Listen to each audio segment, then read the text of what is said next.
waste management services. I also wanted to bring the issue of the use of gloves. Very many facilities you find people wearing gloves, and I can even see in this gathering people who are wearing disposable gloves.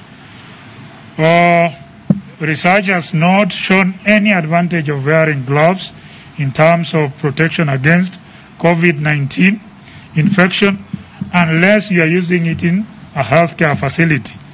Remember, gloves are supposed to be used for a particular purpose and then be discarded.